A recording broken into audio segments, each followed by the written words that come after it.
Hello everyone, welcome to my channel Amod academy सीवर। आज हम करेंगे सीटेट में पर्यावरण अध्ययन में जो प्रश्न बनते हैं वो कहाँ से बनते हैं। वो एनसीईआरटी से बनते हैं।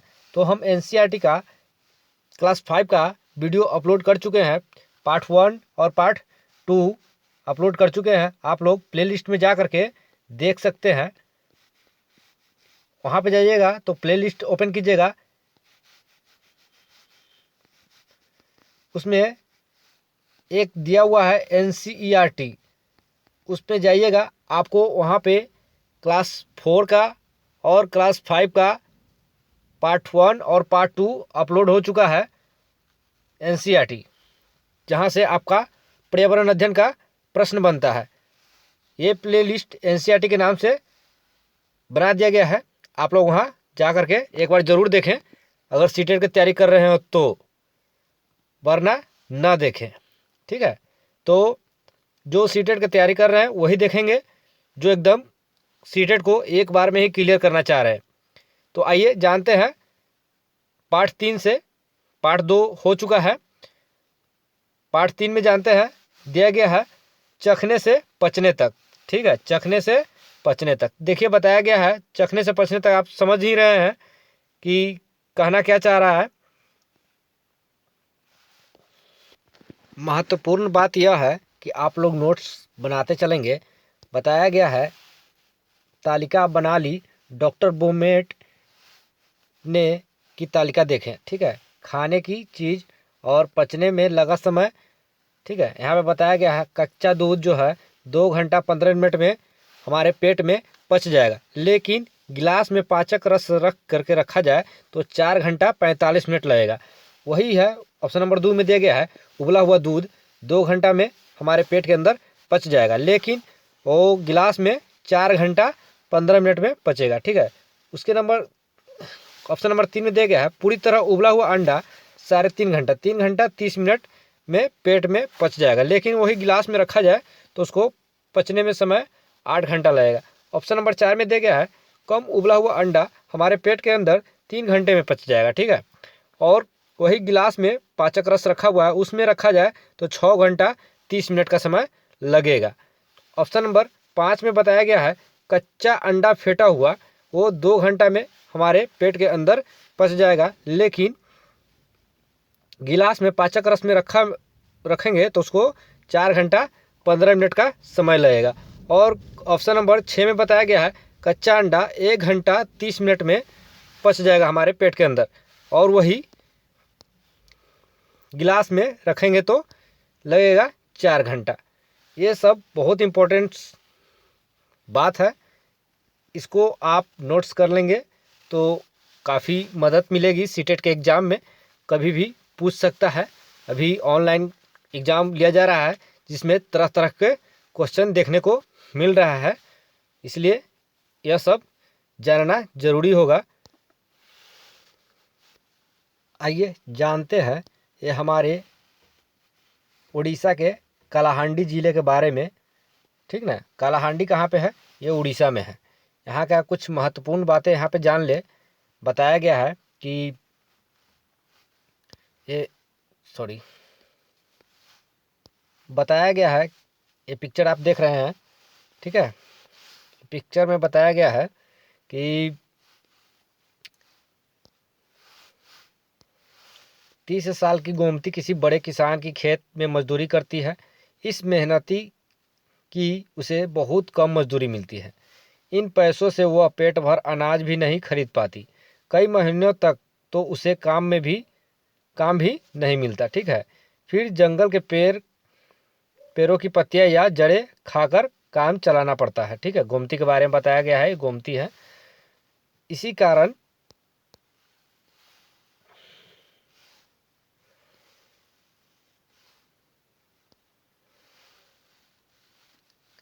अब गोमती के बच्चे बीमार पड़े। गोमती के पति भी कुछ साल पहले भूख के कारण ही गुजर गए, मतलब मृत्यु हो गई।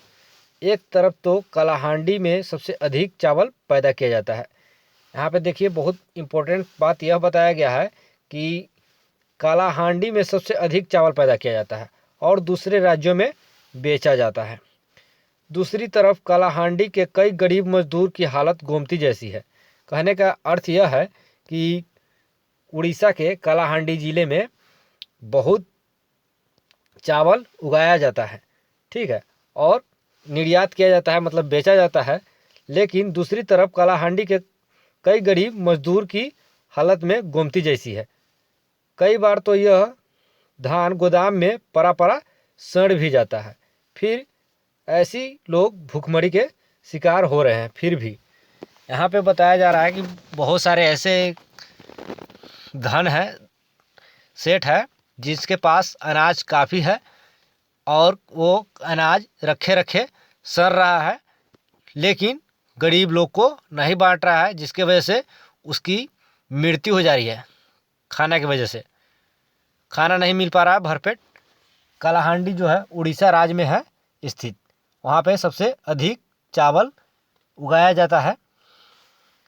यहाँ पे आप लोग नोट्स कीजिएंगे, कालाहांडी में सबसे अधिक चावल पैदा किया जाता है, ठीक ना। ये जो कालाहांडी उड़ीसा में है, इसको नोट्स कर लेंगे आप लोग। एक क्वेश्चन यह भी नोट करेंगे आप लोग, हमारे पेट के अंदर 30 डिग्री सेंटीग्रेड का तापमान होता है, ठीक है, और हमारे पेट में आमतौर पे यहाँ बताया गया है कि हमारे पेट के अंदर जो रस जो होता है, जो भोजन को पचने में मदद करता है, वो अम्लीय होता है। क्या होता है? अम्लीय होता है और 30 डिग्री सेंटीग्रेड तापमान होता है हमारे पेट के अंदर, ठीक है।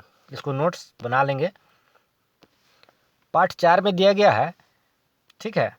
पार्ट 4 क्लास 5 का जो है 4 में है, खाए आम 12 महीना। कितने महीना? 12 महीना खाना है, ठीक है। कैसे खाएंगे उसका उपाय यहाँ पे बताया गया है, तो आइए देखते हैं कैसे।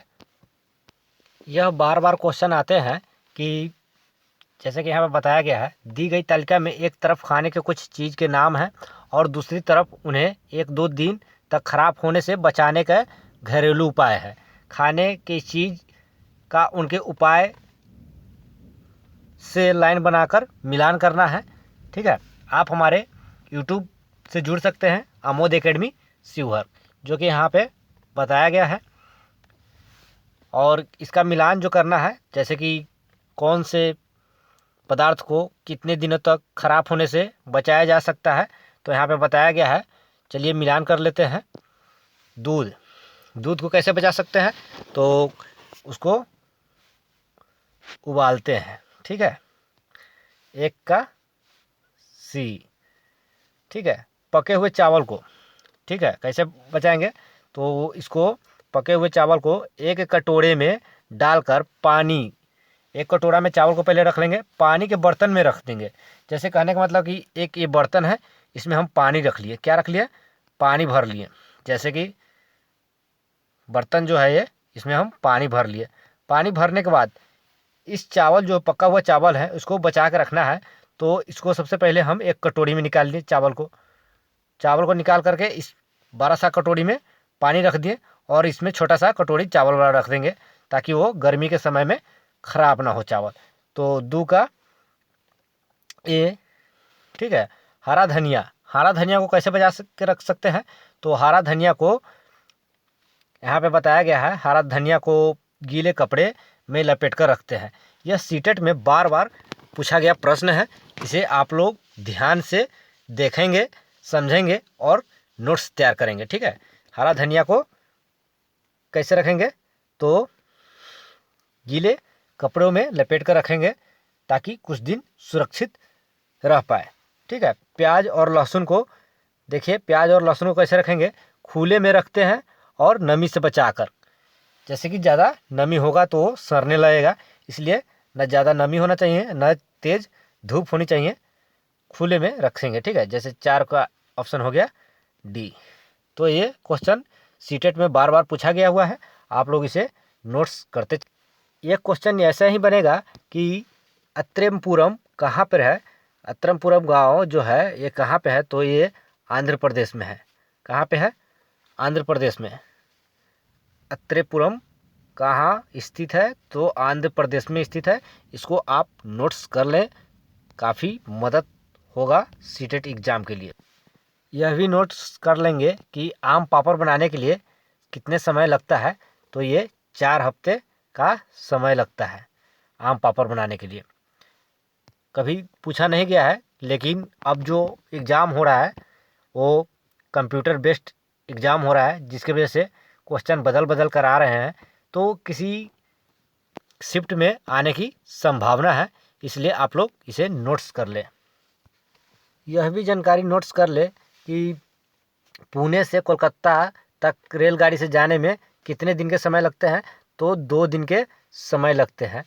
ये CTET exam computer based exam हो गया है, जिसके वजह से छोटा छोटा क्वेश्चन हार्ड हो जाएंगे, इसलिए इस टॉपिक को नोट करते चलेंगे। ठीक है।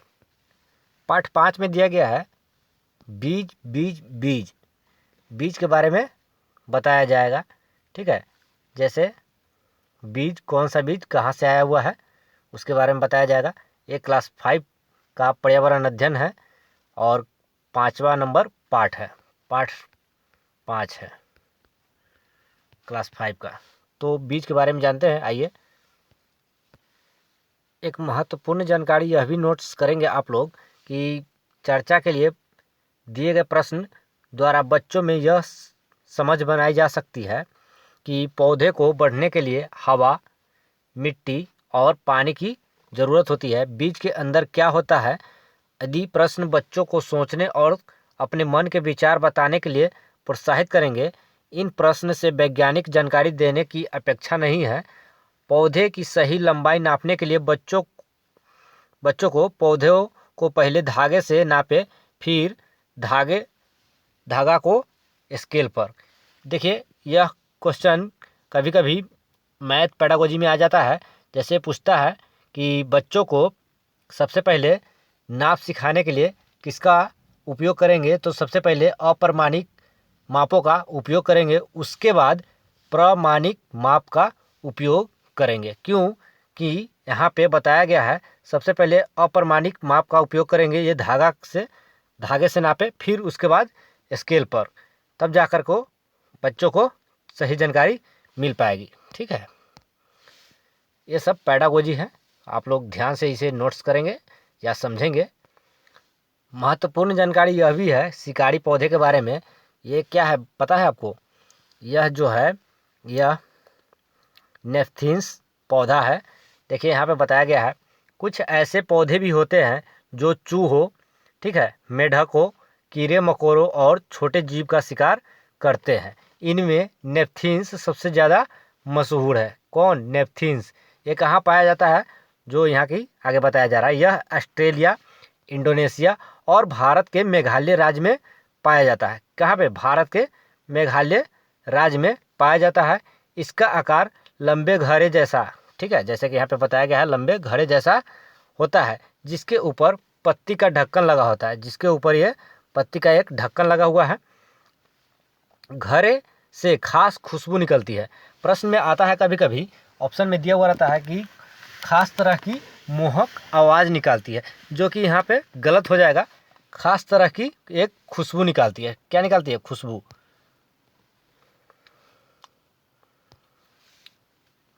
जिसकी वजह से कीड़े खींचे चले आते हैं। ऑप्शन में दिया हुआ रहता है कि मोहक आवाज़ निकालती है, जिसकी वजह से कीड़े खींचे चले आते हैं, वो गलत हो जाएंगे। खुशबू निकालती है, ठीक है, जिसकी वजह से वो कीड़े मकोड़े खींचे चले आते हैं। पेड़ के ऊपर पहुंचते ही कीड़ा अंदर फंस जाते हैं। जैसे कि यहाँ पे कीड़ा फंस रहा है, देख रहे हैं आप लोग, और बाहर नहीं निकल पाते। देखा, ये पौधा भी शिकार करते हैं, और वह भी कितनी चतुराई से। ये जो आप देख रहे हैं, ये नेफ्थीन्स का पौधा है। नेफ्थीन्स भारत में मेघालय राज्य में पाया जाता है, ऑस्ट्रेलिया में पाया जाता है, इंडोनेशिया में पाया जाता है।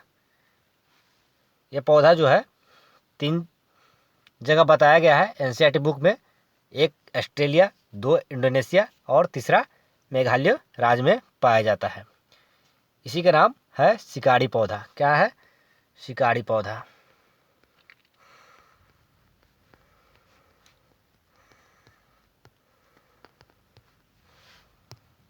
नोट्स कर लें आप लोग।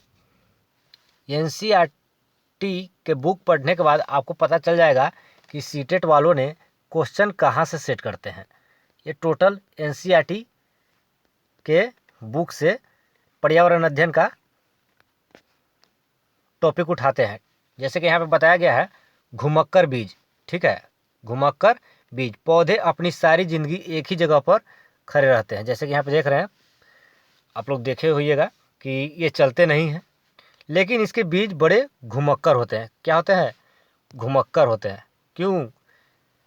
क्योंकि पौधे बीज बहुत दूर दूर तक पहुंच जाते हैं। जैसे कि पौधा के जो बीज हुआ वो गिर जाते हैं, कभी कभी बाढ़ आता है या कोई व्यापारी उसे तोड़कर व्यापार करता है, बेचता है, तो वह एक स्थान से दूसरे स्थान तक ले जा कर के लगाया जाता है। इसी वजह से उसे घुमक्कर कहा गया है। कुछ यह बताया गया है, चित्र 2 को ध्यान से देखें। जैसे कि ये चित्र 2 है, ध्यान से देखें। यह बीज हवा में तो उड़ नहीं पाता, सॉरी बीज नहीं है लेकिन बीज है। यह जानवरों की खाल और कपड़ों में अटक जाता है ना मुफ्त में सर। इन बीजों को देखकर तुम्हारे मन में क्या कुछ आइडिया आया? नहीं आइडिया आया, ठीक है, तो हम आइडिया बताते हैं क्या है। पढ़ो, स्विट्जरलैंड में वेलक्रो, क्या वेलक्रो का आइडिया कैसे आया? तो सबसे पहले यहाँ पे बता दें कि यह घटना 1948 की, कब की? 1948 की बात है। एक दिन जॉर्ज मेस्टल, कौन? जॉर्ज मेस्टल अपने कुत्तों के साथ सैर से लौटे। उन्होंने पाया कि उन दोनों पर बीज चिपके हैं। किन दोनों पर? कुत्ते और जॉर्ज मेस्टल के ऊपर। इन बीजों को अपने कपड़ों पर चिपका देखकर वो हैरान रह गए। कौन? जॉर्ज मेस्टल जो है वो हैरान रह गए।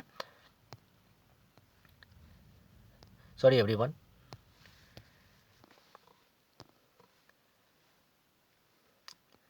हैरान रह गए। झट माइक्रोस्कोप निकाला, बीज को बारीकी से देखने के लिए। बीजों में छोटे छोटे हुक थे, ठीक है। इनकी मदद से बीज कपड़े के रेशे में अटक गए थे।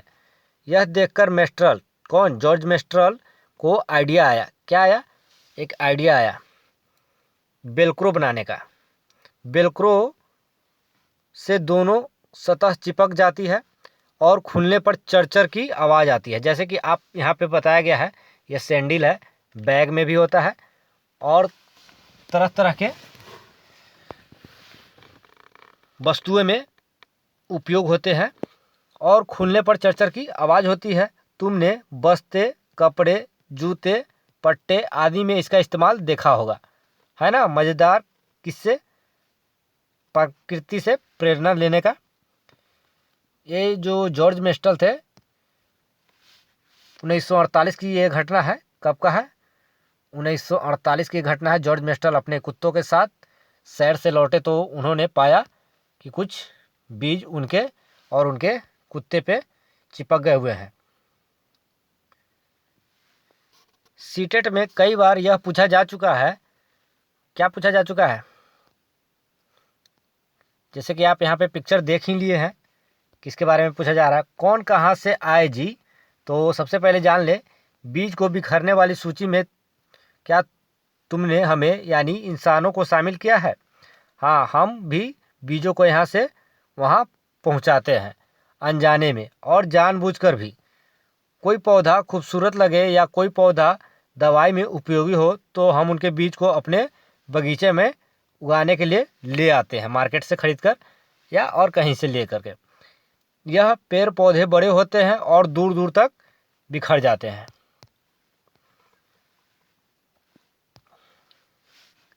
कई साल बाद तो लोग यह याद ही नहीं रहता कि ये पौधा हमेशा से यही नहीं उगे थे, ये तो कहीं और से ही आए हैं।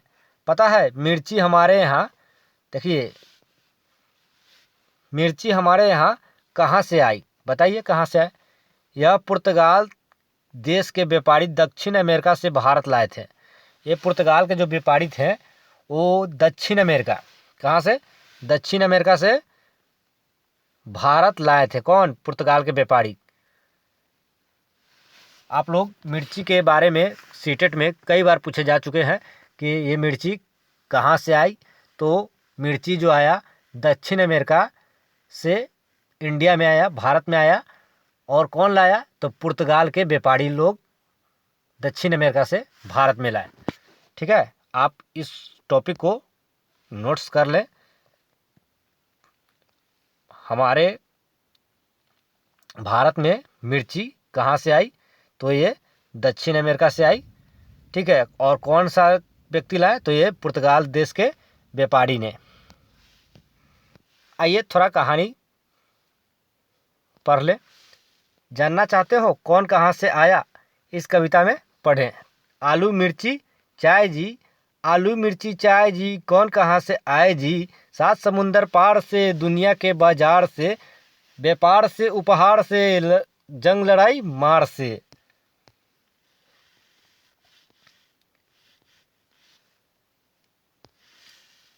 हर रास्ते से आए जी, आलू मिर्ची चाय जी। दक्षिण अमेरिका मिर्ची रानी, मसालों की पटरानी, मूंगफली आलू अमरूद, धूम मचाते उछल कूद। साथ टमाटर आए जी, आलू मिर्ची चाय जी।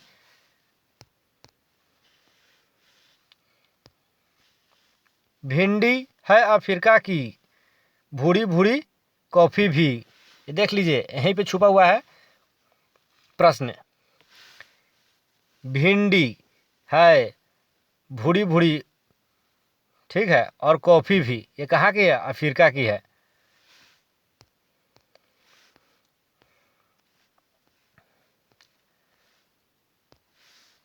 नक्शों में यूरोप किधर, वहीं से आए गोभी मटर। ये जो गोभी मटर जो है कहाँ से आए हैं, यूरोप से आए हैं।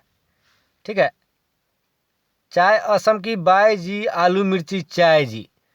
देख लीजिए, चाय जो है असम की होती है और आलू मिर्ची चाय जी। तो यहाँ पे बताया गया है नक्शे में यूरोप किधर, वहीं से गोभी मटर आए जी, चाय असम की बाय जी।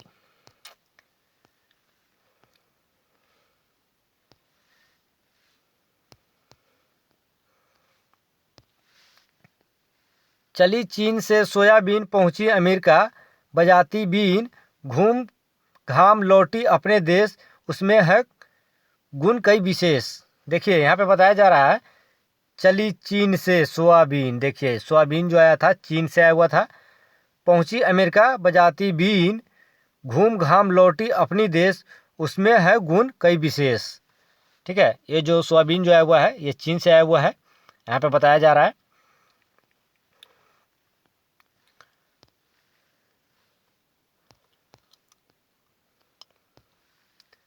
रोब जमकर आई जी, आलू मिर्ची चाय जी। बैंगन मूली सेम करेला, आम संतरा बैर और केला, पालक परवल भिंडी टिड्डा मेथी है भाई बहन ये सब देसी। भारत की पैदाइश जी, कौन कहाँ से आए जी, आलू मिर्ची चाय जी। ये जो कविता है किसने लिखी थी, तो आप इसे भी याद कर लेंगे, राजेश उत्साही। ठीक है, मई जून 2002 में ये लिखा गया था। आलू मिर्ची चाय जी, कौन कहाँ से आए जी।